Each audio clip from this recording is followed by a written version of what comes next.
Bon, après plusieurs mois où il y a eu beaucoup de films à rattraper, celui-là est beaucoup plus léger. Mais en même temps, je crois que même en nombre de sorties, il a été extrêmement léger. Donc ne perdons tout de même pas de temps et passons en revue les quelques films que l'on a loupés durant le mois de mai.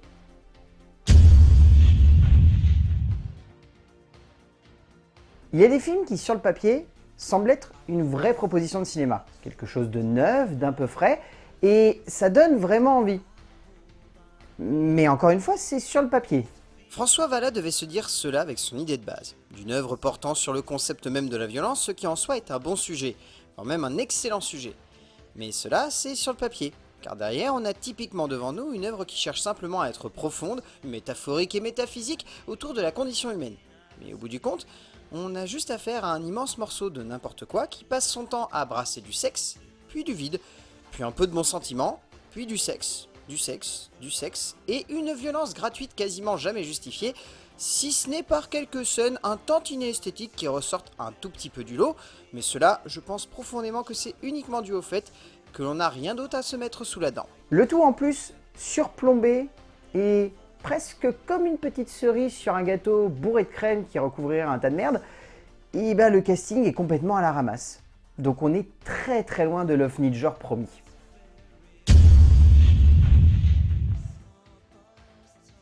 Et derrière, il y a des tout petits films qui sur le papier ne semblent promettre absolument rien. Et puis, on se retrouve face à eux et on se rend compte que c'est les plus prometteurs. Olivier Massé-Depasse adapte ici donc le roman de Barbara Abel, pour une proposition de cinéma qui fait réellement penser, sans mauvaise pensée, à un Hitchcock sous perfusion Ozon. Pour une œuvre tout simplement palpitante et saisissante, un morceau de bravoure cinématographique juste dingue de bout en bout.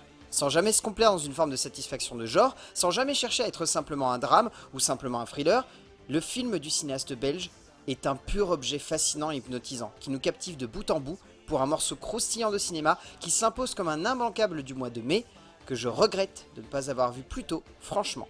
Et en plus, Very Bettens est tout simplement radieuse en tête d'affiche et prouve à quel point c'est une actrice monumentale.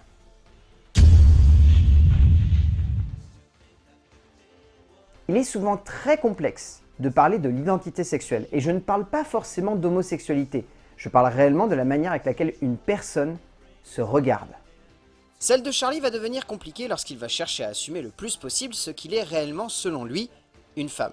De ce sujet extrêmement compliqué, la cinéaste anglaise Rebecca Fortune en tire une œuvre, certes très classique, et par moments vraiment proche d'un amateurisme qui a tendance à plomber notre immersion, mais malgré cela, le sujet est tellement touchant, tellement fort, tellement justement dosé, que l'on apprécie la démarche.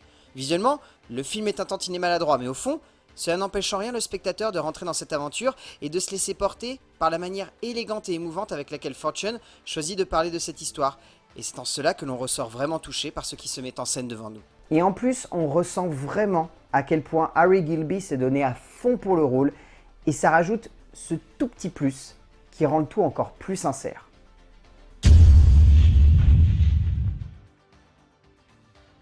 Que l'actrice ressemblait étrangement, dans son costume et sa coiffure, à Fifi Brin d'Acier. La cinéaste danoise Perny Fischer Christensen nous raconte donc l'histoire assez folle de Astrid Lindgren, plus connue aujourd'hui comme étant l'auteur de La célèbre jeune fille aux couettes et à la force surhumaine, dans un biopic se centrant réellement sur sa jeunesse et la difficulté d'être une mère qu'elle a rencontrée dans les années 20, et cela donne lieu à une œuvre vraiment touchante. On sent qu'il s'agit d'une œuvre sensible, et même si le récit est un peu bancal et qu'il a tendance à en faire trop en termes d'émotion et d'équilibre dramatique, on sent que la cinéaste avait avant tout envie de jouer avec la douceur et la joie de vivre du personnage, et la transmettre au spectateur, et franchement, cela marche, et cela sonne comme une vraie œuvre intense et délicate autour de la vie d'une jeune femme, non moins exceptionnelle. Comme quoi, raconter une histoire qui peut sonner comme anecdotique ne fait pas forcément d'elle quelque chose de simple.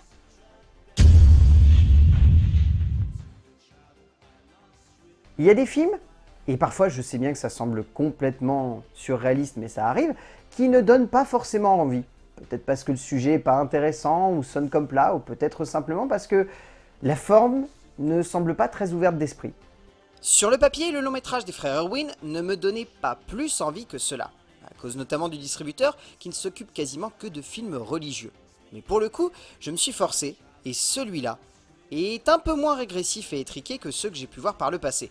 Dans le genre, c'est clairement une œuvre touchante et juste qui sonne comme très classique dans sa catégorie, mais qui étonnamment fonctionne assez bien de bout en bout, avec une mise en scène plutôt bien fichue et surtout un soin très important à porter la justification de la religion, non pas comme motivation narrative et dramatique, mais comme réel accompagnant émotionnel, donnant lieu à un tout qui sonne comme très juste, très frais et parfaitement en adéquation avec son personnage et son époque.